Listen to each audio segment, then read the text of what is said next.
안녕하세요. 이렇게 다시 돌아왔습니다. 네, 저는 그 새로운 미래 전병헌 대표 딸 전지원이고요. 예, 저는 이번에 전당대회에서 새로 뽑힌 새로운 미래 당대표 전병헌입니다. 네, 오늘 저를 이제 처음 보시는 그 당원 여러분도 많으실 것 같은데 오늘 방송에 대해서 잠깐 설명해 주실 수 있으실까요? 갑자기 제가 왜 갑툭튀 했는지. 네.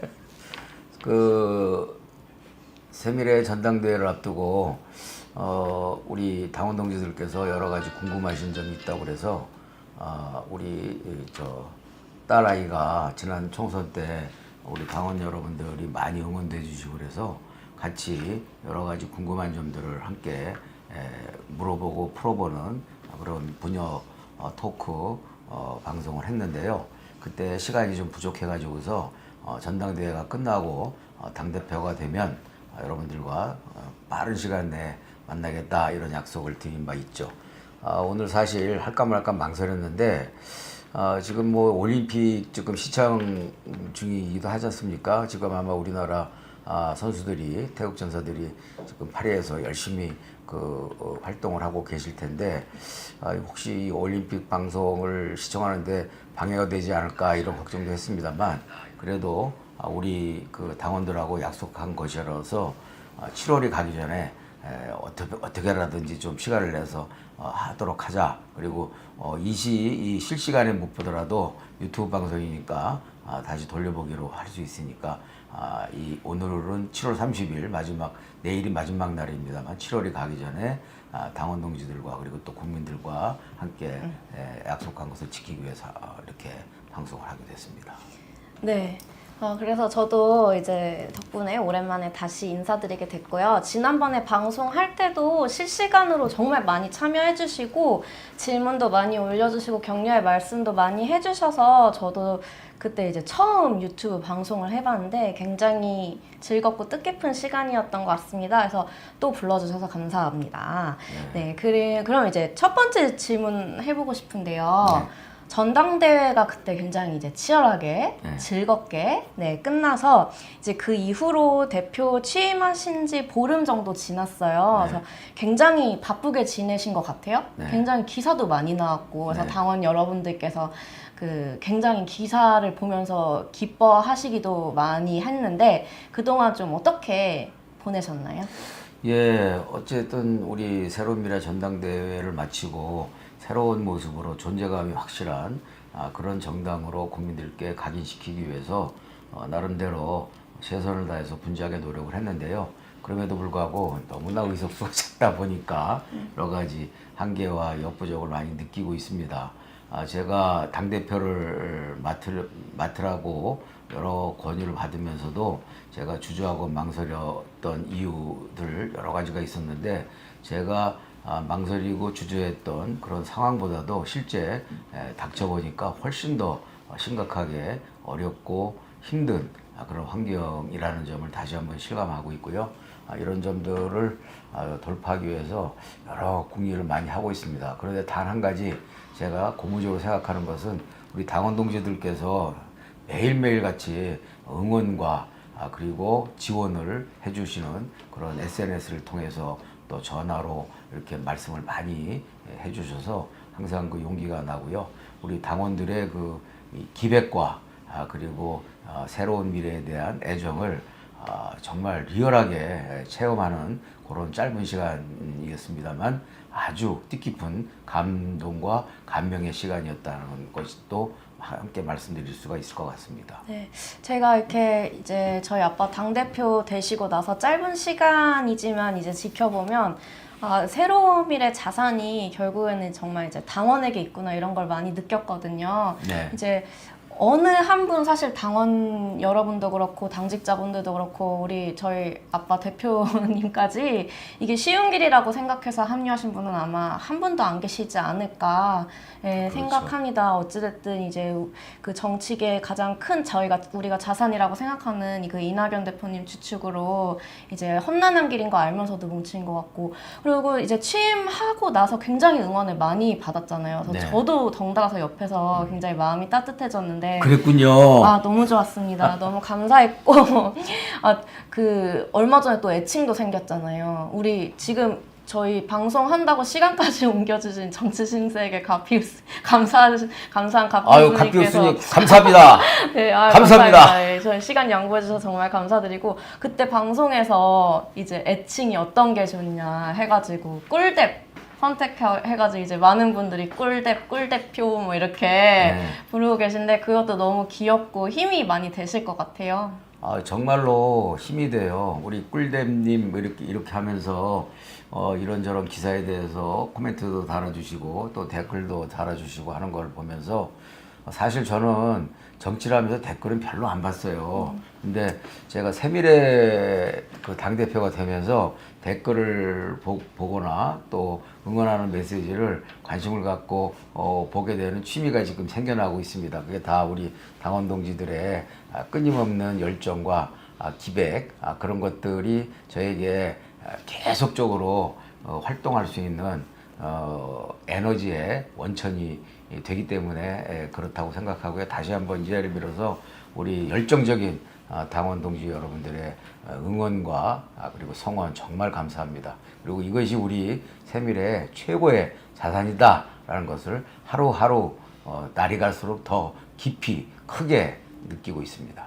아, 네. 지금 이제 생중계로 그 라이브 스트리밍으로 유튜브 채널 세미래 TV랑 이제 전병헌 TV에서 동시 송출되고 있는데 정말 많은 당원 동지 여러분이 와 계십니다. 그렇군요. 제가 잠깐 샤라웃 좀 하겠습니다. 하나님, 지영배님, 밀로라도 파비치님, 린지님 정말 반갑습니다.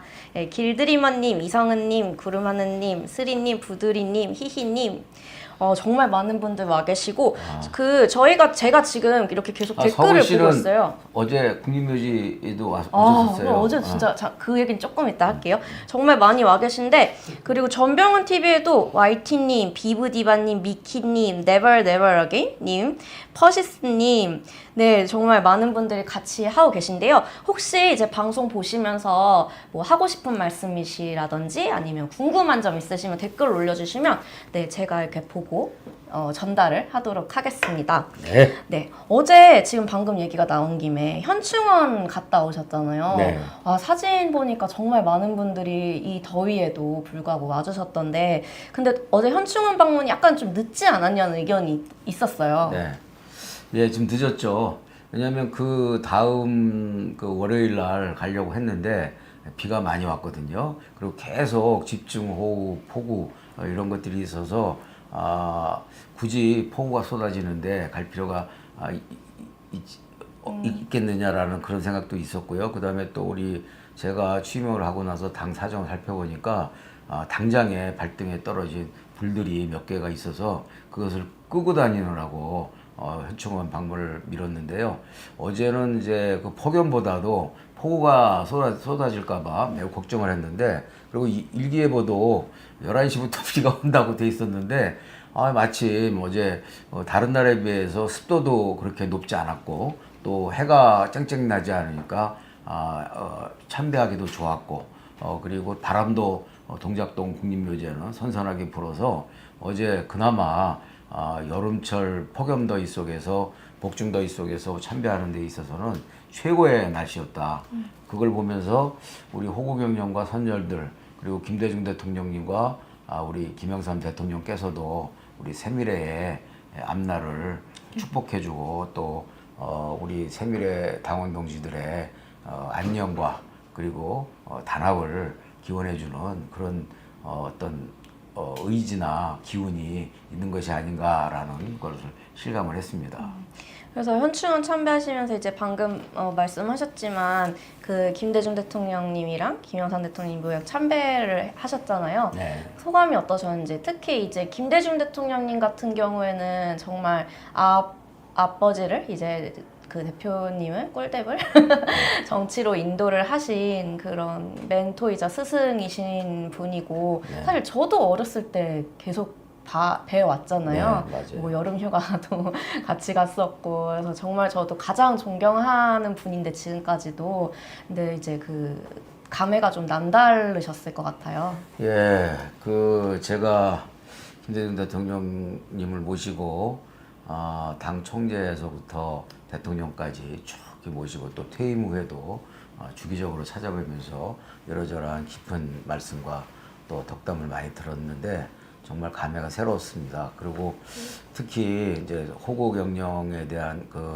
이 헌화, 그거는 뭐 어떤 그 프로토콜상 이렇게 또 하는 것이기도 하지만 김대중 대통령님께 저의 당대표 이름, 당대표 전병헌으로서 김대중 대통령님께 이렇게 헌화를 하는 그 순간이 저한테는 참으로 잊지 못할 순간이라는 생각이 들었고요.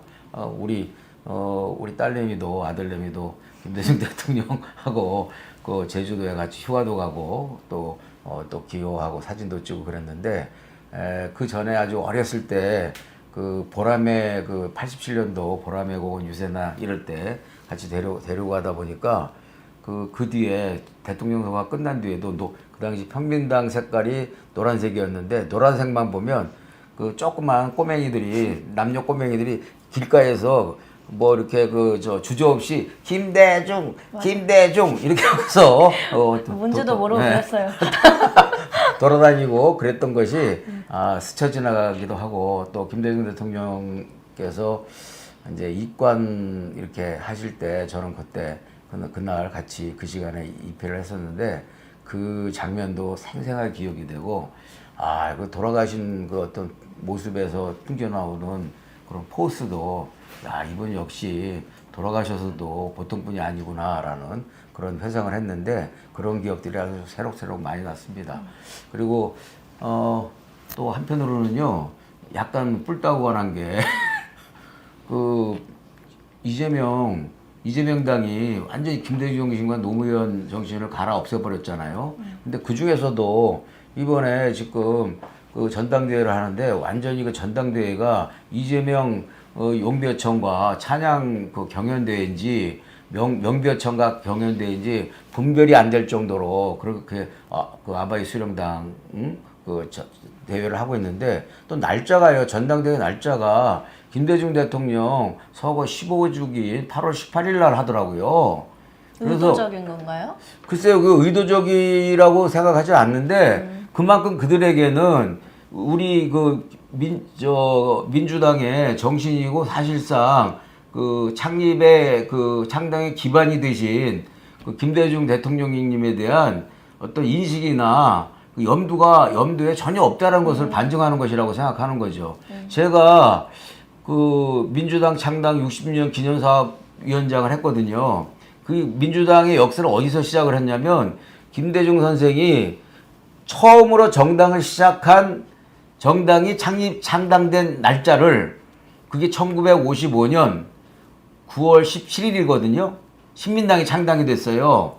그날을 우리 민주당 창당의 기원으로 삼은 거란 말이에요. 제가 2015년 최고위원을 하면서 문재인 당대표를 모시고 그때 정통성을 이제 확립하기 위해서. 근데 하여튼 어찌됐든 그런 김대중 대통령님의 민주당에서 차지하는 의미와 역사적 어떤 정통성에 대해서 민주당은 너무나도 안중에도 없구나라고 생각이 돼서 정말로 뿔따구가 나기도 하고 화딱지가 나기도 했습니다. 한편으로. 네, 그래서 지금 말씀 주신 대로 민주당 전대 이제 지금 진행 중이잖아요. 뭐 아침에 브리핑도 거기에 대해서 하고 그러셨지만 전반적인 소감을 간단하게 한 번 더 정리해서 말씀 주시자면 있을까요? 한마디로 전당대회가 아니고 어버이 수령대회다. 그리고 이 50년 전에 통일주체국민회의 대의원대회를 보는 것 같다. 유신 독재 치하에서의 그리고 히틀러 1920년대 즉 100년 전에 그 나치당과 히틀러의 등장을 하는 그런 어떤 전야를 보는 것 같다. 그런 생각이 들어서 약간 소름도 끼치고 정말 대한민국의 앞날이 걱정이 됩니다. 그리고 뭐 당원 주권이라고 얘기를 하는데 왜 당원이 주권입니까? 국민이 주권이지. 맞습니다. 당원은 국민들의 일부분인 것이거든요. 근데 그 국민들 중에서 당원이 주권을 갖고 있다라고 하는 것은 공산 독재, 나치 독재 이것을 합리화시키는 포장지에 불과한 거예요. 그래서 이 당원 주권이라는 말 자체가 이게 상당히 그 21세기형 신나치주의식으로 가는 하나의 그 시그널 워딩이 아닌가 저는 그런 걱정도 사실 하고 있습니다. 만약에 이제 민주당이 당원 주권이라고 얘기하면서 뭔가 국민을 위한 행보를 보였다면 아, 뭐 전당대회니까 뭐 당원이 투표한다는 얘기구나 이렇게 이해했겠지만 지금의 행보를 봤을 때는 이 전당대회뿐만 아니라 그쵸? 모든 이 행보가 다 국민이 아니라 본인의 지지자들과 본인의 방탄용으로 모든 것을 써먹기 때문에 네. 오늘 그 방송통신 네 가지 법도 오늘 뭐 강행 처리를 했는데 그런 것들도 다 충분히 숙성을 하고 야당과의 협의를 끌어들여서 그 내용이 무엇인지 어떤 것들이 여야 간의 갈등이고 이견이 있는지를 갖다가 자세하게 소상하게 설명해 나가는 과정을 통해서 국민을 설득하고 그렇게 해서 강행 처리를 해야 이게 국민적 설득력이 있지. 그냥 다짜고짜로 막 막무가내식으로 처리를 하니까 국민들이 보기에는 뭐가 뭔지 또 도무지 알 수도 없고요. 그런 것들이 바로 이재명의 그 사법 리스크를 가리기 위한 하나의 수단에 불과한 것이 아닌가라는 의심이 드는 것이죠. 맞습니다. 굉장히 그런 안타까움과 답답함 많은 국민들이 특히 우리 또 새미래 당원 여러분들도 많이 느끼실 것 같아요. 그래서 앞으로도 이런 것들 착착 잘 지적해 주시고 예, 목소리를 잘 내주셨으면 좋겠습니다. 우리 지금 팀원과 그 위메드가 사태가 심각한데 이 문제 위메프 UF 참 그 팀원과 UF 사태가 아주 심각한데요. 그 부분에 대해서도 우리 그 김양중 수석 대변인이 지난주 목요일 날 가장 먼저 이 문제를 지적했고 정치권에서 이 문제에 대해서 관심을 기울여라 이렇게 촉구를 했고 제가 금요일 다시 한번 이 문제에 대해서 언급하면서 정치권의 관심과 관여를 통해서 피해자를 최소화하고 그 경제적 파장을 최소화하도록 그렇게 요구를 했는데요. 오늘에서야 이제 반응을 정치권이 보이고 있는 거죠. 보이는 척 하고 있는 건지 보이는 건지 모르겠습니다만. 맞습니다. 지금 그 스트리밍 실시간 채팅에서 많은 분들이 이제 응원의 글 그리고 안타까운 마음 이런 것들 올려주고 계신데요. 그 YT님이 대한민국 미래를 짊어질 당의 초석을 다져주실 꿀댐님 이렇게 말씀 주셨습니다. 핑핑님이 올림픽에서 좋은 성적 올리는 우리 선수들 화이팅입니다. 근데 여야는 싸우느라 무관심인 것 같네요. 우리 선수들에게 응원 좀 이렇게 했는데 요거 올림픽 얘기도 이제 잠깐 해볼게요. 조금 더 요 댓글 좀 보고요. 짱구는 못 말려님, 전병환 대표님 화이팅. 그리고 우리 그 길드리머님, 김대중 대통령님과 휴가도 같이 갔었다니 얼마나 좋으셨을까요? 네, 정말 영광이고 제 평생 잊지 못할 정말 죽을 때까지 영광일 그런 시간이었고요. 김대중 대통령이 되게 귀여워하셨잖아요. 아, 그쵸. 네, 맞습니다. 미미님, 꿀랩 또 만말 발사 중. 매거님, 민주당 진짜 에휴. 이렇게. 그리고 김덕배님, 대표님 더운 여름 건강 챙기세요. 뭐 이런 말씀도 해주셨습니다. 어디 보자님, 이젠 국민들이 새로운 미래를 보셔야 합니다. 때가 되었습니다. 국민들 곁으로 더 가까이 다가가는 새로운 미래가 되었으면 좋겠습니다. 예, 네. 꼭 그렇게 하겠습니다. 네. 그리고 조사받고 가냐 님이 댕댕이는 집에 있나요? 예, 댕댕이들 집에 잘 있고요. 요즘 날씨가 하도 덥고 그 습도가 높아서요. 그 저희 집사람이 그 집을 잠시 비울 때도 에어컨을 살짝 틀어놓고 나오고 하고 있습니다. 그래 비교적 그 아주 행복한 댕댕이들이라고 생각합니다. 네, 갑자기 또 보고 싶네요. 회사에서 맨날 보고 싶은데 집에 가고 싶어서. 지금 당장 집에 갈까요? 자, 그러면은 이제 방금 우리 저희 핑핑님께서 말씀 주신 대로 올림픽이 이제 지금 한창 진행 중이잖아요. 너무 재밌어요. 매일 밤 정말 어제 그제 양궁도 너무 재밌었고 이제 즐거운데 올림픽 기간 중에 정쟁 중단을 제안하셨어요. 네. 근데 오히려 정쟁이 가속되고 있습니다. 네. 어떻게 생각하시나요? 후한 무치하고 무책임한 정치권이라고 생각을 해요. 저도 뭐 국회의원을 3선을 하고 또 정치권에 오래 있었던 사람이지만 요즘처럼 정치가 막가파식이고 망나니적인 그런 정치는 없었던 것 같습니다. 올림픽 네. 지금 진행 중인데요. 네. 정쟁을 올림픽 기간 동안 중단하자서 온전히 우리 선수들을 응원하자 이런 제안을 하셨었어요. 근데 오히려 정쟁이 가속화됐습니다. 네. 어떻게 생각하시나요? 숨도 쉼도 없이 막 초속으로 정쟁을 계속하고 있잖아요. 날밤을 새 가면서 정말 우리가 같이 정치를 하는 사람으로서도 너무 답답하고 짜증나는 일이고요. 올림픽 기간 중에 우리 선수들, 태국 전사들의 이 신기록과 새 역사를 쓰고 있는 순간에 국회에서는 또 다른 치욕의 새 기록을 만들고 있다는 사실이 정말 부끄럽다고 생각합니다. 제발 정신 차리고요. 레드카드가 지금 여러 장 날아갔는데 레드카드가 날아갔는지 노란 카드가 옐로 카드가 오는지조차 모른 채 싸움에 열중하고 있는 정치권 정신 좀 차렸으면 좋겠습니다. 그리고 정말 민생 좀 제대로 챙겨주길 바랍니다. 네. 우리가 의석이 작아서 그렇지요.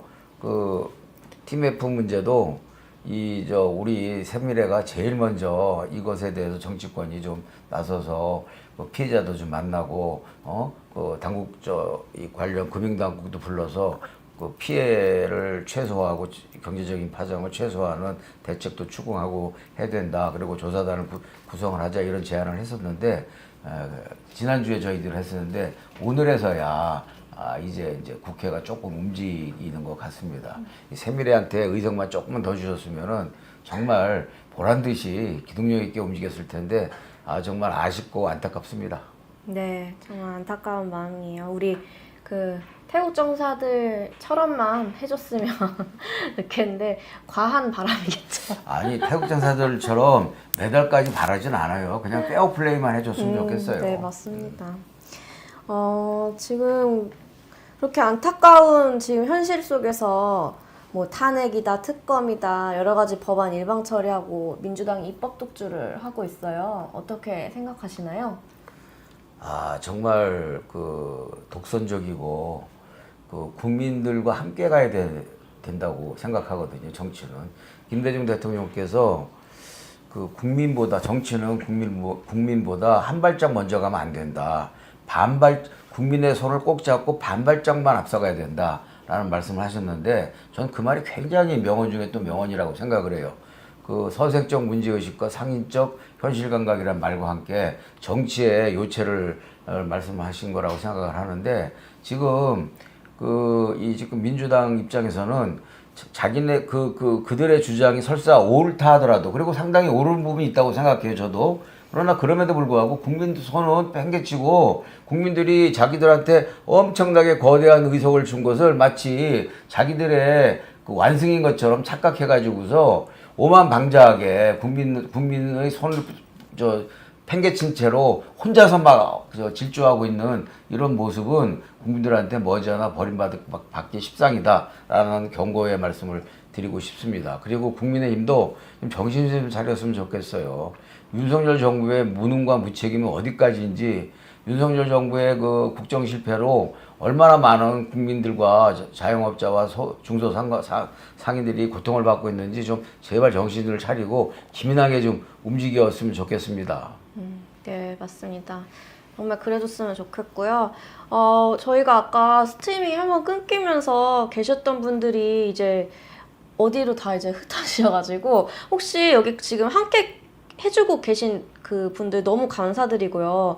뭐 소셜미디어나 X나 이런 데서 좀 다시 함께 해달라고 알려주시면 많이 전병헌 TV에서 다시 지금 송출이 되고 있다고. 네, 그래서 알려주시면은 감사드리겠습니다. 네, 이제 대표 취임하신 지 보름 됐어요. 당 정비나 인사나 이런 것도 어느 정도 진행되셨어요? 예, 지명직 최고위원들을 이제 임명을 했고요. 그리고 이제 저 최고위원 지명을 한 명 더 할 수 있는 공간이 있는데 그것은 일부러 남겨놨습니다. 그래서 좀 정치권의 그 중진이나 좀 명망이 있는 명망인사를 접촉을 해서 책임위원으로 영입해서 모시려고 지금 작업을 지금 시작을 하고 있고요. 그리고 뭐 정책의장이라든지 사무총장이라든지 실무 최고위 정부직 당직자들은 대체적으로 임명이 완료됐습니다. 그리고 대변인단도 완전히 구성이 됐고요. 김양정 수석 대변인을 비롯해서 선임 대변인과 대변인단이 잘 구성이 돼서 활동을 시작을 했습니다. 그리고 20개 상설위원회가 있는데 20개 상설위원회도 내일 논의를 해서 금요일 날 최종적으로 20개 상설위원회 자리를 모두 인사로서 메꿀 생각입니다. 그래서 사실상 이제 금주까지로 모든 그 당의 인사 정비를 1차적으로 정비를 하고 그리고 조강특위도 구성을 조직강화특위죠. 조강특위도 구성을 해서 2차 조직책 그 전국적으로 조직책 모집도 빠른 시일 내에 시작할 그런 계획을 가지고 있습니다. 네. 굉장히 숨가쁘게 달려온 보름이었을 것 같은데 네. 당직이나 이런 거 당대표 처음이신가요? 예, 저는 사실 그 최연소 당 기관지 편집국장을 시작해서 조직국장과 그리고 홍보위원회 그 주관과 수석 부위원장 그리고 이제 청와대 정무비서관, 공보비서관 그리고 정책기획비서관, 국정상황실장 이렇게 거치고 국회의원 되고 나서는 초선 때 대변인과 전략기획위원장을 했고요. 재선 때는 정책위 의장을 했습니다. 그리고 3선 때는 이제 당 그 원내 대표와 그리고 최고위원을 했고 당 대표만 못한 상태였죠. 사실 제가 억울하게 표적 수사와 정치 수사만 당하는 일이 없었더라면 청와대에서 한 1년 정도 제가 가장 그 청와대 경험이 많고 정치적 경험이 많은 사람으로서 청와대의 그 구성원들에 있어서 좀 이렇게 중심을 잡아놓고 1년만 딱 마치고 국회로 돌아올 생각이었는데 그 사이를 못 참고 저를 밀어내기를 일부가 시작하는 바람에 억울한 정치 수사와 그 억울한 일을 당했죠. 그것만 아니었으면 당연으로 돌아와서 국회의원에 당선돼서 아마도 정당 대표를 했을 것이고 제가 정당 대표를 했다면 정권을 빼앗기는 일은 없었을 것이다 라고 사실은 좀 자신 있게 말할 수 있습니다. 그 점은. 제가 이제 여기 새미래당 대표를 맡았기 때문에 새미래를 처음부터 다시 시작하는 마음으로 황골탈퇴하고 제2창당 정신으로 혁신하고 새 출발해서 우리 새미래가 집권 여당이 될 수 있도록 최선의 노력에 다해서 기반을 닦아놓도록 하겠습니다. 네, 방금도 말씀하셨지만 여러 우여곡절이 있었잖아요. 정말 본인도 너무나 어려운 시간이었고 저도 이제 우리 또 가족으로서도 또 굉장히 어려운 시기였는데 그거에 대한 얘기를 좀 듣고 싶어 하시는 분들도 있으실 것 같아요. 예, 한마디로 표적 수사였고요. 처음에 잘못된 첩보와 정치적인 이유로 저를 집중 표적 수사를 했는데 그 수사한 결과 자기들이 처음에 생각했던 그 사안에 대해서는 제가 아무런 혐의가 없다는 것이 나타나서 그 다음에는 아주 당황을 해서 사생결단하고 어떻게 해서든지 저를 유죄로 만들어야 되겠다라는 윤석열 한동훈 검찰의 아주 집중적인 100일 이상의 표적 수사를 받았죠. 100일 이상의 수사를 받아본 사람은요, 받아보기 전에는 알 수가 없어요. 제가 한 개인이, 한 정치인이 재벌 기업 총수도 아닌데 4달 가까이 수사를 한다는 게 도대체 말이 되는 일입니까? 그러면서 나중에 그 담당 검사가 이제 수사를 마무리하면서 전수성님은 20년 이상을 정치를 하신 분인데 돈하고는 거리가 없이 정치를 하신 분이시더군요. 이렇게 하더라고요. 왜냐하면 탈탈 다 털었으니까. 제 휴대폰은 아직도 한 번도 제가 번호를 바꾼 적이 없어요. 근데 떳떳하고 당당하니까. 특히 제가 정치인은 사생활이 좀 조금 문제가 있으면 그걸 트집 잡아가지고서 다른 어떤 그 범죄를 조작하기도 하고 혐의를 만들기도 하는데 저는 그게 없으니까 하여튼 제가 모든 제가 무관하다는 걸 입증하니까 저를 이제 그 유죄를 만들어 놓지 않으면 자기들의 그 말하자면 그 언론에 다 흘렸고. 그렇죠. 언론에 다 흘렸고 자기들의 직업이 지위가 불안해지니까 사정 결단하고 저를 아주 표적으로 정치 수사로 곤욕을 치르게 했는데 결국은 제가 단 하루도 시력 안 살고 그냥 저 솜방망이 같은 판결은 그 유죄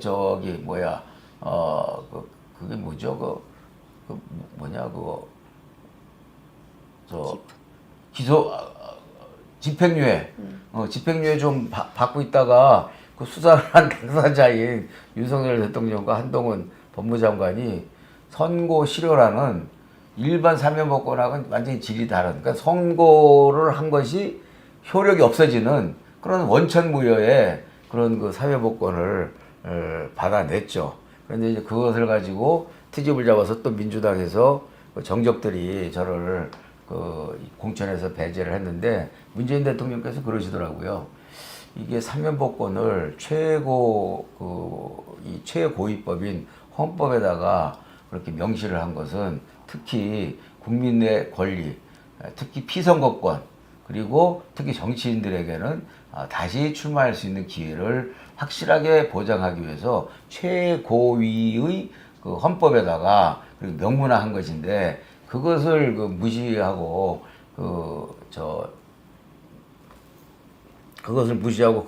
그걸로 시비를 걸어서 자격 유무를 다투는 것은 정당사에서 유례도 없는 일이고 매우 불합리한 일인데 어떻게 민주당에서 그런 일이 발생하느냐라고 문재인 대통령이 그러시더라고요. 네. 문재인 대통령이 인권 변호사 출신이잖아요. 네. 그러니까 누구보다 더 잘 아시는 거죠. 네, 그런 이제 어려운 시기에 그 문재인 대통령님도 같이 굉장히 안타까워하셨잖아요. 네. 네. 그래서 가족들로서도 정말 힘든 시기였는데 이게 먼지털이라는 게 먼지털이 말만 들었지. 야 이렇게 탈탈 터는구나. 저는 그때 정말 어린 나이였지만 충격과 정말 고통의 시간이었던 것 같습니다. 그래서 네. 저는 조국 민정수석이 제가 먼지털이 수사를 당할 때 제가 1호로 당했고 윤석열 한동훈 검찰한테 조국 수석이 이어서 당하는 것을 보면서 제가 당할 때 너무 방치 내지는 방조하는 것 같아서 좀 서운한 느낌도 솔직히 있었는데 조국 수석이 막 온 가족이 이렇게 당하는 걸 보니까 철없은 동생이라고 어쨌든 청와대에서 같이 일했던 또 동료가 그렇게 온 가족이 설사 일부가 잘못이 있다 하더라도 온 가족이 그렇게 그야말로 본인의 말처럼 도륙당하는 그런 걸 보면서 참으로 저도 안타깝기도 하고 동정심도 가졌습니다. 이건 당해보지 않은 사람은 절대 알 수가 없는 그러나 정말 정신적으로 최악의 고통인데 조국 수석이나 저나 참 어려운 일을 잘 버티고 견뎌내고 있었던 것입니다. 저는 이미 이제 그 부분에 대해서 선고 실효라는 원천무효의 사면복권이 당사자들에 의해서 이제 처리가 됐기 때문에 정치 활동도 마음대로 가능하고 모든 것이 다 회복이 됐지만 그러나 저의 그 정치적인 공백은 여전히 상처와 아픔으로 남아 있고 민주당 대표가 아니라 제가 지금 새누리당 대표를 하고 있는 이 현실도 그것에 한 원인이라고 생각하고 그러나 민주당 대표를 하는 것 못지않게 새누리당 대표도 멋있게 해서 새누리가 여당이 될 수 있도록 그리고 민주진영이 다시 정권을 찾아오는데 기반과 중심이 될 수 있도록 그렇게 만들어내겠다라는 그런 각오를 다지고 있고 우리 당원 동지들의 기백과 열정을 보면 충분히 가능하다 이렇게 생각하고 있습니다. 네, 그때 이제 우리 가족과 전 대표님이 힘들었던 것과는 또 별개로 전에 이제 이낙연 대표님도 말씀하셨지만 외로운 정의가 낳은 이 현실 속에서 저는 민주당 대표가 아니라 새미래 대표여서 아빠가 새미래 대표여서 행복합니다. 아이고, 우리 딸내미가 그렇게 생각해 주셔서 정말 감사하고 우리 당원 동지들도 아마 많은 분들이 그렇게 응원과 격려를 해주실 것으로 생각하고요. 그래서 제가 민주당 대표를 맡은 것 못지않게 우리 새미래당을 재건하고 부흥시키고 그리고 정권 민주진영의 정권 탈환의 중심축이 될 수 있도록 최선을 다하겠다는 말씀을 다시 한번 강조해서 드립니다. 네. 혹시 당대표를 이제 취임하고 나서 보니까 특별하게 생각이랑 많이 다르던 부분이 있으시던가요? 솔직히 말해서 이런 말씀 좀 드리긴 뭐한데, 이게 제가 이 유물론자는 아닌데요. 제가 유물론자는 아니거든요. 근데 물적 기반이 너무나 취약하다. 완전히 거의 쇼크 상태로 그렇게 제가 좀 충격을 받은 점이 있었고요. 그리고 지금 의석수가 너무 없다는 것이 제가 당대표를 맡기 이전에 느꼈던 것보다 훨씬 더 심각하고 엄혹한 현실이구나라는 것을 느끼고 있습니다. 그런 것들을 어떻게 해서든지 만회하기 위해서 다른 부분에서 열심히 노력해야 되고 또 그런 부분들을 우리 당원 동지들께서 눈치가 빨라갖고서 알아가지고서 이 일본 시대에 일본 제국주의 식민 시대에 국채 보상 운동을 벌였듯이 당채 보상 운동을 벌이자라는 그런 얘기가 있다고 제가 들었는데 참 눈치도 빠르고 참 애당적이고 애국적이다 우리 당원 동지들이. 그래서 제가 힘이 난다. 그래서 현재와 같이 열악하고 어려운 상황에서도 용기나 희망을 잃지 않고 꿋꿋하게 버틸 수 있는 힘이 생긴다라는 말씀을 드릴 수 있을 것 같습니다. 네. 트위터로 질문 주신 분들 질문 잠깐 보고 갈게요. 이상님께서 얼마 전 인터뷰에서 당대표 출마에 가족 반대가 있었다고 하셨는데요. 어떤 말로 설득에 성공하셨는지 궁금합니다. 라고 질문 주셨습니다. 네, 가족이 여기 옆에서 나와 앉아있기 때문에 거짓말을 할 수는 없고 설득은 제가 끝까지 못했습니다. 그냥 어쩔 수 없다. 내가 속해 있는 조직이 이렇게 페이드 아웃 되는 것을 그냥 남의 일처럼 더 이상 지켜보기가 민망하고 또 저에게 매달리고 부탁하는 당원 동지들의 여러 어떤 하소연을 더 이상 외면할 수 없으니까 어쩔 수 없이 이것만큼은 내가 그냥 생각한 대로 해야 되겠다 이렇게 하고서 그냥 제가 불뚝 일어나서 등록을 하기로 결심을 했습니다. 네, 사실 뭐 설득을 하진 않으셨어요. 설득을 딱히 하진 않았고, 하지만 우리 가족이 그렇잖아요. 항상 이제 뭐 말은 그렇게 해도 마음으로는 벌써부터 응원을 하고 있었고, 그때 반대 말을 하면서도 어차피 하겠거니 하고서는 이제 응원하고 있었고, 우리 가족들도 이제 새로운 미래 지켜보면서 그래 한번 어려운 길이지만 뛰어보는 게 좋겠다라고 뭐 알아서 설득이 됐죠. 셀프 설득이 돼가지고. 네, 그래서 결론적으로 설득은 됐다. 설득을 하지 않았지만 설득이 됐다. 네, 이렇게 정리하면 될 것 같습니다. 지금 다시 실시간 채팅에 많은 분들 들어오셔가지고 어디 보자님이 훌륭한 따님이시래요. 아시겠죠? 그만큼 죄송하고요. 감사합니다. 알려주셔서 제가 이제까지 그걸 모르고 있었네요. 네. 아까 스트리밍에서 많은 당원분들이 저 유세 많이 보셨다고 여러 번 봤다고 막 응원해 주시더라고요. 그래요? 뿌듯합니다. 뿌듯하시겠습니다. 뿌듯합니다. 물론 결과는 안타깝지만 그래도 목소리를 냈다는 것에 작은 한 청년의 목소리 냈다는 것에 만족하겠습니다. 학생 시절에는 그렇게 해서 정세균 대표를 종로에서 종로 초선으로 당선시키는데 큰 역할을 하셨잖아요. 무슨 말씀이죠? 그냥 유세 몇 번 했습니다. 열쇠공님이 성실하게 사는 생활인의 정당 새로운 미래 화이팅입니다. 잠자는 숙성의 공주님, 숙성의 공주. 상식적인 사람들이 모여서 만든 당. 그리고 몰라 햄버거 먹고 갈 거야 님이 응원합니다. 이성은님이 시작은 소박하지만 끝은 창대할 겁니다. 이렇게 여러 감사합니다. 응원 말씀 성은 씨. 주시고 계십니다. 또 트위터로 한 분이 빼로님이 의견 주신 게 있는데요. 전병헌 당대표님 너무 든든하고 멋지십니다. 한 가지 제안이 있습니다. 저는 해외에 사는데 홍준표가 만든 병역법을 원래대로 돌려주시면 해외에서 세밀의 표를 많이 받으실 것 같습니다. 병역법 때문에 해외에서 태어난 많은 아이들이 한국 국적 이탈을 해야 하고 이탈하는 과정이 너무 힘들고 복잡해서 다들 이를 갈고 있습니다. 그래서 어쩌다 국적 이탈 못하면 한국어도 못하는 아이가 한국 군대 갈 수도 있습니다. 살펴봐 주시면 감사하겠습니다. 이런 의견도 주셨어요. 예, 그 홍준표법이 아마 유승준 그 군대를 계기로 해서 마련이 된 것으로 제가 기억을 하는데요. 충분히 그런 고충과 애로가 그리고 부작용이 있으리라고 예상을 사실 저도 했습니다. 그런데 이제 이게 군대 문제는 국내에서 워낙 예민한 부분이라 다시 한번 잘 살펴보고 그 당 게시판을 통해서 의견도 수렴을 해서 정책위를 통해서 법을 한번 찬찬히 살펴봐서 최대한 불편을 줄이고 해소하는 방향으로 법안 개정이 될 수 있도록 내지는 또 폐지가 가능하다면 폐지를 할 수 있도록 그렇게 노력을 해보도록 하겠습니다. 네. 관심 주셔서 감사하고요.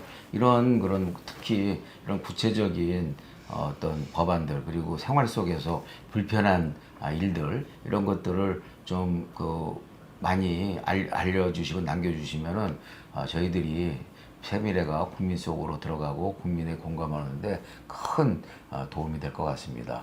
미국에서 그 클린턴이 루인스키 스캔들로 재선이 불투명했을 때 재선을 성공했는데 그게 바로 스몰 폴리시라는 즉 생활 정책들을 작지만 생활과 밀접한 정책들을 또박또박 내서 차곡차곡 잃었던 표를 다시 재건시켜서 클린턴이 당선이 됐거든요. 우리 세밀에도 작은 정당이지만 그런 생활의 지혜와 생활의 불편을 해소하는 그런 스몰 폴리시를 많이 내는 그런 정당의 특성으로서 만들어가고 그렇게 함으로써 세미래가 작지만 강한 정당, 즉 강서정당으로 해서 우리가 정치 지형 변화, 즉 정계 개편 시에 정계 개편의 중심 역할을 할 수 있도록 우리 국민들이 많이 지지할 수 있도록 그렇게 우리 당원 여러분께서 지혜를 모아주셨으면 이 기회를 빌어서 고맙겠다는 말씀을 드립니다. 네, 감사합니다. 항상 그런 거를 이제 슬로건으로 갖고 계셨잖아요. 내 삶을 바꾸는 정치. 그렇죠. 네, 스몰 폴리시 그 정치적 리더들이 어떤 큰 방향을 이끄는 것도 중요하지만 결국에는 사람들의 삶이 실제로 바뀌는 네. 그 힘, 그게 정말 꼭 필요한 힘 아니겠습니까? 그렇죠. 네. 그래서 제가 이제 이게 세미래가 의석이 지금 한석밖에 없기 때문에 그렇지만 국민 여론의 힘을 얻어서 꼭 당대표 기간 중에는 추진시켜야 될 그런 과제 중에 하나는 지금 이제 당장에 학예 휴가가 다가오는데 연차 우리 직장인들의 연차 휴가가 20년 동안 한 번도 바뀌지 않고 15일로 굳어져 있거든요. 이것을 최소한 20일 내지는 25일로 이렇게 늘려서 20일만 되더라도 5일 근무이기 때문에 사실상 한 달을 갖다가 쉴 수 있는 그런 휴가가 되거든요. 그래서 여름 휴가를 한 달 쓸 수 있는 또는 동계 휴가를 한 달 쓸 수 있는 그런 워라밸 시대를 열어야 된다. 저는 그렇게 생각을 하고 있고요. 그런 점에 있어서 생활 속에서 우리가 나을 수 있는 여러 가지 제도적인 개선이나 불편한 점을 다시 한번 이렇게 느끼는 것을 세밀에 마구마구 던져주시면 고민을 해서 좋은 결론을 낼 수 있도록 그렇게 하겠습니다. 네. 아까 오셨던 분들 많이 다시 와주셨어요. 정말 감사드립니다. 무니블루님 다시 와주셔서 감사드리고요. 조사받고 가냐님도 응원 또 해주셔서 감사합니다. 열쇠공님이 부자감세 막아주시고 8월부터 가스비 오른다고 합니다. 이것도 막아주시고 전기세 원상 복구해주세요. 이렇게 올려주셨어요. 네. 노력을 하셨죠. 가서 머리 두드리고 한전 앞에서 들어 누워야 되겠네요. 네, 까니님, 대표님 행보를 보면서 새로운 미래의 희망을 봅니다. 그리고 머니볼님이 정책 제안 받을 수 있는 SNS 채널이 있다면 좋을 것 같아요. 이성은님, 작지만 강한 정당 실제적 변화 응원해 주셨습니다. 혼자가 아닌 나님, 오 따님 반가워요. 네 반갑습니다. 혼자가 아닌 나님.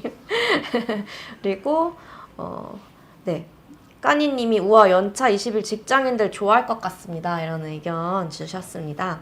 그러면은 이제 시간이 좀 많이 지났는데 네. 조금 이제 당원 동지 여러분께서 좀 궁금해하실 만한 것들 조금 더 있어요. 네. 그 당대표로서 가장 역점을 두고 있는 사업이 어떤 건가요? 우리 당을 황골 탈퇴시키는 그 제2의 창당이라고 할 수 있는 새로운 출발, 이 부분이 제일 제가 중요한 과제라고 생각하고요. 이것의 두 축은 제가 뭐 유세 때도 말씀을 드렸습니다만 세밀의 재건 5.0 플랜 그리고 광개토 프로젝트 이 두 가지를 좀 구체화해서 추진해 나갈 생각이고요.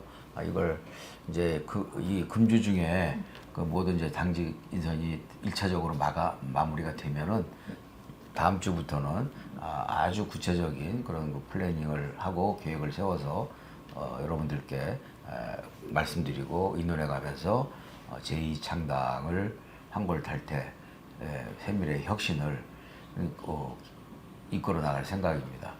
93년도에 이건희 회장이 프랑크푸르트에서 이런 얘기를 했었거든요. 마누라와 자식만 빼고 다 바꿔야 된다. 이렇게 얘기를 했었어요, 그때. 사실 전 마누라라는 말을 별로 안 좋아해요.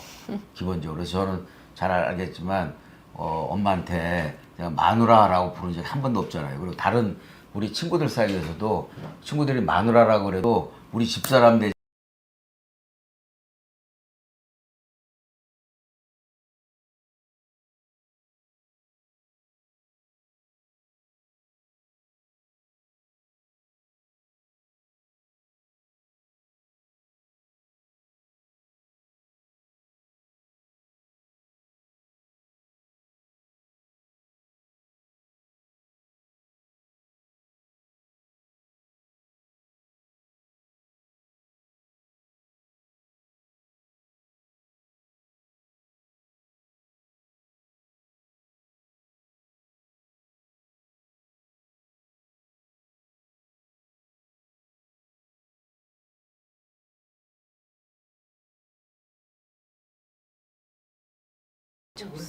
접속이 안 되나 보다.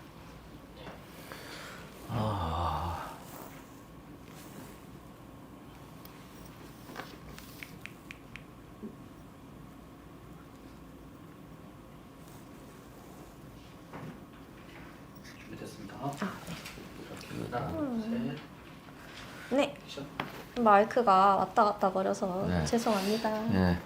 그래서 마누라와 자식을 빼고는 다 바꿔야 된다 이런데 이렇게 말하면서 삼성이 이건희의 신경영을 시작해서 오늘날의 초일 유기업으로 이제 도약하는 디딤돌이 됐는데요. 우리야말로 우리 당원들과 그리고 당사만 빼고 다 바꿔야 된다고 생각합니다. 그래서 황골 탈퇴해서 국민들한테 새롭게 다가가는 그런 친숙한 정당 그리고 국민의 대안이 될 수 있는 정당. 지금 노답 정치잖아요. 양극 정치가 이 노답 정치판에 정답을 주는 정당으로 새롭게 거듭나야 된다고 생각하고요. 그런 점이 저한테는 가장 큰 과제이고 우리 당원 동지들께서도 많은 아이디어와 많은 지원을 부탁드리겠습니다. 네. 저번에 1탄 할 때, 부녀특크 1탄 할 때 질문 주셨던 게 있었는데 그때 시간이 없어서 못했던 거 있는데 네. 김대중, 노무현, 문재인 대통령과 있었던 재밌었던 일화를 짧게 말씀해 주실 수 있냐고 그때 질문이 들었어요. 그래요? 뭐 기왕에 김대중 대통령하고는 제가 당 기관지 편집국장을 할 때 그 당시만 해도 평균당 시절에는요 서울에서 인쇄를 잘 안 해주려고 그랬어요. 야당 신문이라고. 괜히 타겟이 될까 봐. 네, 그래서 밤에 광주에 내려가서 광주에서 찍어 인쇄를 해갖고 올라오기도 하고 그랬거든요. 이제 그런 과정 속에서 지금 올림픽이 진행되고 있는데 88년 올림픽이 이제 개최가 되면서 88년 올림픽 조직위원회 광고를 통해서 단기관지가 이게 정치 선전지가 아니라 일반 신문하고 비슷한 포맷으로 만들어야 되겠다 싶어서 5단 통광고를 싣기 시작했어요. 그거를 88 올림픽 조직위원회 광고로 대포 광고를 치고 그런 다음에 공기업들을 대상으로 해서 5단 통광고를 싣기 시작하는데 아주 소프트 랜딩을 했죠. 김대중 대통령께서 그 당시에는 국고보조금이 하나도 없는 상태고 그 총재가 모든 정당의 운영 병기를 다 마련해야 되는 입장이었기 때문에 또 김대중 총재가 언론으로부터 너무 냉대와 헐다를 차별을 받아서 단기관지에 대한 애착이 무지하게 심했어요. 그래서 이 단기관지 한 번 찍으면은 100만 부씩 찍고 그랬거든요.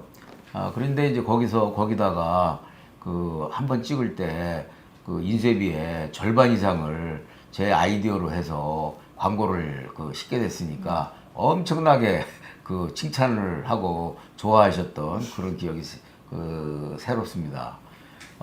그리고 이제 그 노무현 대통령 같은 경우는 그 노무현 대통령이 2001년 4월 달인가 그 이제 해수부 장관을 그만두고 이제 다 뭐 서울시장을 나오니 대권을 나오니 이제 그렇게 준비를 하고 있었는데 2001년 7월 달에 노무현 대통령과 안희정, 이광재하고 셋이 이렇게 만났어요. 이제 국정상황실장 할 때. 그래서 노무현 대통령, 저는 그때 이인재가 대세론이었는데 이인재 후보 가지고서는 이회창을 이길 수가 없다 이렇게 판단했기 때문에 이레귤러 후보가 필요하다. 그리고 김대중 대통령과 김대중 정부가 성공이냐 실패냐는 다음 정권을 만들어내느냐 못 만들어내냐에 달려있다. 저는 그렇게 이제 확고한 믿음이 있었기 때문에 다음 정권을 만들어내기 위해서는 이레귤러 그 후보가 필요한데 그게 난 노무현이다 이렇게 이제 생각을 했었죠. 그래서 2001년 7월 달에 청와대 앞에서 노무현 후보를 만나가지고서 이제 노무현 후보를 돕기로 의기투합이 됐고 그때 이제 술 한 잔씩 하고 저는 술을 이제 물론 못 타서 반잔밖에 안 먹었지만 노무현 대통령이 한 잔 거하게 하시고 가시면서 그때 집이 명륜동이었는데 이제 나도 집에 가서 우리 집사람한테 청와대 구중궁궐에 나를 갖다가 도와주는 핵심 인사가 생겼다고 그렇게 자랑해야 되겠다고 해서 이렇게 헤어진 적이 있었고요. 그 뒤로 제가 쭉 노무현을 도와서 노무현 이제 후보를 도왔죠. 그래서 그 당시에 청와대 출입 기자들이 제가 이제 앉으면은 노무현의 강점이나 노무현에 대해서 얘기를 하니까 그 당시에는 친노라는 말이 없었어요. 노사모만 있었지. 근데 이제 그 당시에 청와대 출입 기자들이 저를 친노 최고위 공직자다 청와대 내에 그렇게 해서 제가 사실상 정치권에서 친노라는 말을 최초로 들은 사람이 아닌가 저는 이제 그렇게 추측을 하고 있죠. 그래 이제 문재인 대통령은 제가 20대 총선에서 이유 없이 이 서울시장과 관련된 잠재적인 경쟁자들의 암투와 그 질투, 견제로 인해서 공천이 최고위원을 한 사람을 그리고 비대위를 만든 사람을 공천에서 배제를 하는 바람에 제가 탈당을 하고 안철수 당으로 넘어갈까 고민을 하고 있는 차에 문재인 당시 이제 대표가 대표에서 물러나시고 당산에서 좀 보자 그래서 내려가서 봤는데 그렇게 얘기를 했죠. 이번에 자기는 마지막인데 전 최고가 나한테 한번 배팅 한번 해달라. 이번에 전 최고가 배팅 한번 해주면 대통령 당선 가능성이 훨씬 높아진다고 생각한다. 그리고 내가 은혜는 잊지 않겠다. 이런 말씀을 하신 적이 있었는데 그렇게 해서 의기투합을 해서 제가 그래 내가 국회의원 한 번 더 하는 것보다는 정권을 다시 찾아오는 게 더 중요하지 하고 노무현 대통령과 의기투합해서 2017년 정권을 물론 그 당시 이제 탄핵 바람이 큰 역할을 했지만 정권을 찾아오는데 중추적인 문재인 캠프의 좌장으로서 중추적인 역할을 했던 것이 여러 가지 참 기억에 많이 남죠. 네, 이렇게 여러 대통령님들과 굉장히 많은 그런 국정 정치 경험을 쌓아온 그 자산으로 앞으로도 우리 세밀의 당대표 역할도 잘 해주실 거라고 믿습니다. 그 까니님께서는 대표 되시고 바로 다른 당 방문하시고 책임위원들을 인사시켜서 얼굴 알리시는 광폭 행보가 가장 잘하신 것이라 생각합니다. 우리는 새 미래를 많이 알리는 것이 최우선이라 생각합니다. 이런 의견 주셨어요. 네. 존재감을 국민들한테 알리는 게 최고 중요하다고 생각해요. 맞습니다. 이슬이님이 방송 장비 새로 구입해야겠네요. 당비 올리고 후원하겠습니다. 아, 감사합니다. 네. 당체 보상 운동도 이제 뭐 이렇게 움직임이 있다고 하는데 뭐 기왕에 움직임이 있는 거 시작해도 괜찮을 것 같습니다. 혼자가 아닌 나님 자주 노출해주셔서 감사해요. 요즘 행보 응원합니다. 이렇게 응원 주셨고 머니볼님이 아이디어 뱅크가 초야에서 백의종군하고 계시군요. 네, 이렇게 많은 분들이 멋쟁이 토마토님이 꿀대따님 세밀의 당직자분들 늦게까지 고생 많으세요. 감사합니다. 예. 더더욱이 지금 이게 유튜브 서버가 네, 문제가 너무 있어서 맞아요. 더더욱이 2배로 지금 고생들 네, 하고 저희 계세요. 당직자분들도 늦은 시간인데 또 이렇게 그 서버가 속을 썩이니까 너무 고생이 많으세요. 네, 그래도 이렇게 함께 많은 분들이 해주고 계셔서 정말 감사한 마음입니다. 그러면은 우리 이제 좀 그 슬슬 마무리를 좀 해볼까요? 마무리 해야 되겠죠. 네, 여기 시간이 늦었어요. 예, 시간이 늦었고 지금 굶었잖아요, 저녁도. 배고파 죽겠어요. 아이고. 퇴근하고 바로 불려와가지고 제가 그 핏줄 계약으로 끊을 수 없는 핏줄 계약으로 전속 MC 꿀랩 전속 MC로 저녁도 못 먹고 저한테는 전속 MC 믿음직한 전속 MC가 있다는 게 엄청난 그 자산입니다. 아이고 배부르다 나는 밥은 먹었어도. 저도 이렇게 나오면은 또 응원 받고 하기 때문에 그 재미로 이 당원 여러분들 그 여기 채팅창에서 뵙는 재미로 오는 거예요. 많이 응원해 주세요, 당원 여러분들. 네. 그러면 이제 마지막으로 우리 그 꿀대비 당원 동지 여러분께 혹시 드리고 싶은 말씀 있을까요? 예, 그 당원 동지들께서 제가 저도 사람인지라 당대표로서 완전치 않은 그런 부분들이 있을 거라고 생각을 합니다.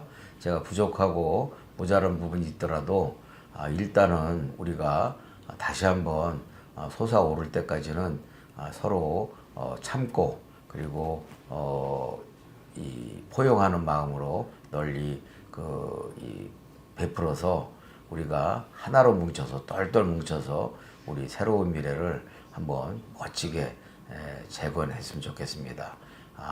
당 이름부터 시작해서 모든 것들을 당사하고 우리 당원 여러분들만 빼놓고 싹 바꿔치기 해서 우리 새로운 미래가 건강한 대한야당으로 거듭나고 그 건강한 대한야당으로 거듭나는 과정에서 당연히 우리가 갖고 있는 유일한 대권 자산인 이낙연 대표도 함께 보수되고 치유돼서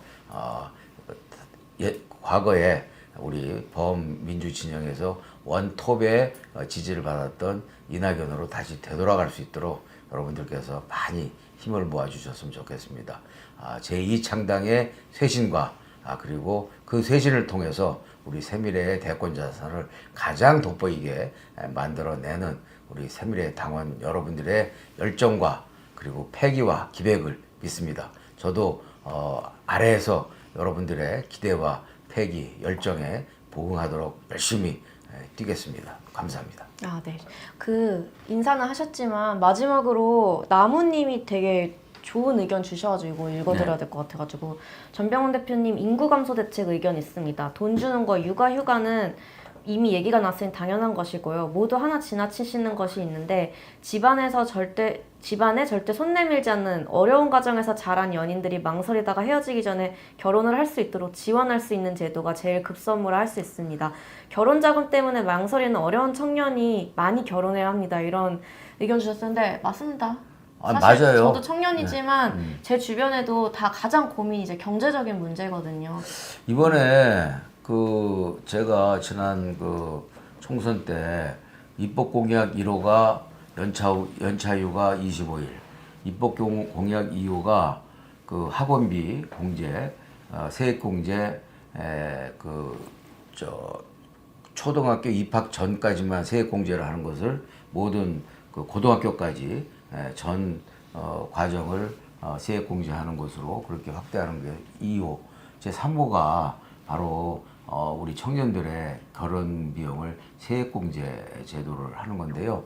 이번에 마침 저는 그 2천만 원까지 결혼 비용을 세액공제하자 그런 입법안을 갖다 제 3호로 발의하겠다 이제 이렇게 주장을 했었는데 정부가 제 입법 공약을 컨닝을 했는지 훔쳐봤는지 모르겠는데 200만 원 뭐 세액공제를 그렇게 했더라고요. 근데 솔직히 말해서 간에 기별도 안 되는 돈 아닙니까? 200만 원이면 200만 원 갖고서 결혼하는 사람이 어디 있어요 요즘. 2천만 원 돼야지. 그래서 2천만 원까지 세액공제를 해서 적어도 결혼 비용을 국가에 낼 세금으로 결혼 비용의 상당 부분을 충당할 수 있도록 그렇게 배려를 해주는 것이 저는 합리적이라고 생각을 합니다.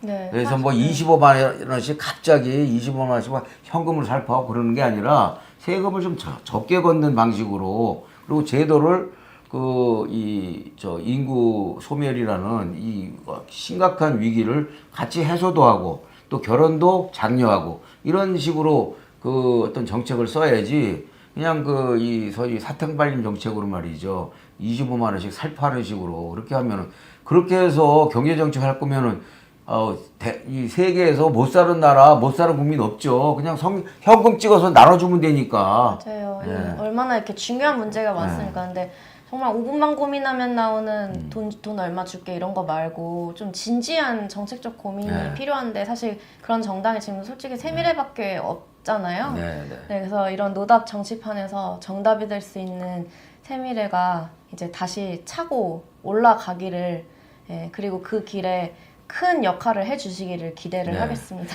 아니 저는요 약간 25만 원 그것만 생각하면 화딱지가 나요. 됐어요. 그것도. 그래서 이제 아니 너무 천박하고 말이지 국민을 갖다가 속이는 정말 저열한 정책이에요. 맞습니다. 제가 뭐 저 보도도 됐습니다만 이 오랫동안 고통을 주는 당뇨병을 일으키는 사탕발림 천박한 정책 그런 국민 기만적인 정책 이제 그만합시다. 맞습니다. 저도 동의합니다. 네, 그러면 오늘 많은 얘기 나눠봤는데요. 네, 좋은 시간이 되셨는지 모르겠어요. 우리 당원 동지 여러분께서도 좋은 시간 되셨는지 모르겠고, 그러면 다음 기회에 다시 이제 또 이렇게 대표님이 인사드리도록 하고, 네, 예, 오늘은요. 유튜브로 올림픽을 보는 사람이 많아서 그런지 뭐 어쩐지 유튜브 서버 자체가 문제가 있다고 해서 세미래 TV하고 전병헌 TV가 동시 중계하는 게 중간에 문제가 있었고 또 중간중간 또 여러 가지 방송 사고라고 할 수 있는 뭐 소리가 안 들린다든지 이런 일들이 있어서 시간이 또 길어졌는데요. 이제 올림픽이 끝난 다음에 그리고 이제 여러분들 여름 휴가를 좀 갔다 오신 뒤에 이제 선선한 바람이 불 때쯤 8월 말쯤에 또는 9월 초쯤에 여러분들을 한번 다시 찾아뵈면서 인사를 드리도록 하겠습니다. 그리고 8월 말부터는 월간 약속드렸듯이 월간 당무 브리핑을 세미래 TV를 통해서 하도록 하겠다는 말씀도 아울러 드립니다. 이상입니다. 네, 기대하겠습니다. 네, 오늘 늦은 시간까지 함께 해주신 세미래 동지 여러분 감사드립니다. 좋은 저녁 되시고 올림픽 재밌게 보시고 네, 좋은 밤 되십시오. 감사합니다. 네, 꿀잠 되세요.